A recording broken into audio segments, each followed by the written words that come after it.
So we are sitting here at the end of December, looking ahead to what 2024 is going to have in store for us. So Paul, I thought it would be a good chance to just chat through what your predictions might be for what 2024 holds. Indeed, yeah. So I think the first thing, Megan, is let's look at the macro picture, the things that we see. I think we will see interest rates. I mean, we've seen 14 consecutive rises. Now we've seen a few pauses. I think next year we might start to see a reduction in the interest rate, but that's probably not going to come about until probably summertime, maybe May could be the earliest I think that it gets reviewed. I think, again, in the macro picture, lettings market still will be tight.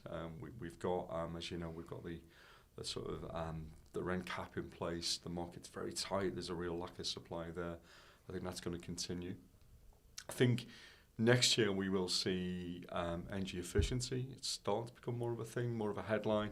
There may be announcements from government around EPCs and what rating you need for the future to be able to sell your property or rent your property. And again, I think that might have some small impact on the market, but not a huge impact. So that's the macro picture. If I'm just going to sort of drill down now into what I think that will mean for the market with those considerations. I think firstly, if we look at sales volumes, I would suggest that we'll see it being similar to this year, which is, it's down on the last couple of years. The mania, the sort of post-COVID pent-up demand, that's sort of dissipated now. So we are back to 2019 levels or so, and I think that will continue. We have seen more supply as the year's gone on. So the stock on ESPC is up 35-40%. Again, in 2024, I'd expect that to be the same. I think we'll still see a lot of choice out there, and potentially maybe a better bargain. You might get a better bargain next year than you've got this year, because there is more choice. And I think we're also seeing, as we've discussed on the podcast, more properties coming to market as fixed price. So, that's a price that you can either offer or take a shot at and offer lower. And just talking to our firms in the last couple of weeks, what's clear is that people are now, because there is more choice, they're coming in and making an offer with the view as well. If we don't get that flat, there's one down the road that we can go and offer on, which is very similar.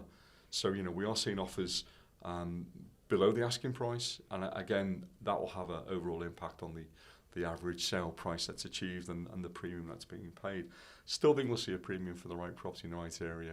That those real hotspots we often speak about, your West Ends, your Stockbridges, your Morningsides and like, and also your larger family homes where there's a shortage and there's still a really significant demand. We will see a real premium being paid on those. But I think overall, as I say, we'll see the market be stable.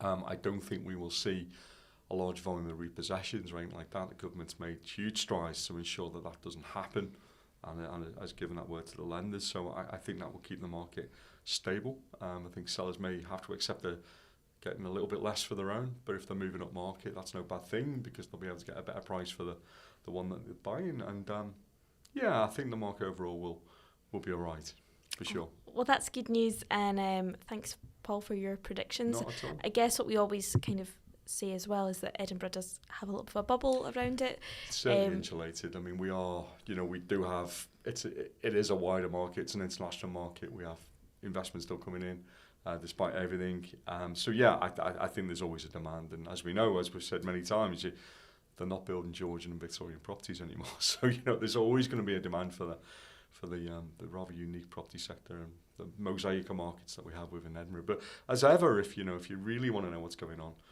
rather than talking to you or I, talk to an ESPC solicitor estate agent. They've got the finger on the pulse. They're offering every day on properties. They know what's being accepted and what price they can attain for your own home. So, that would be my prediction next year. Go and talk to a ESPC solicitor estate agent.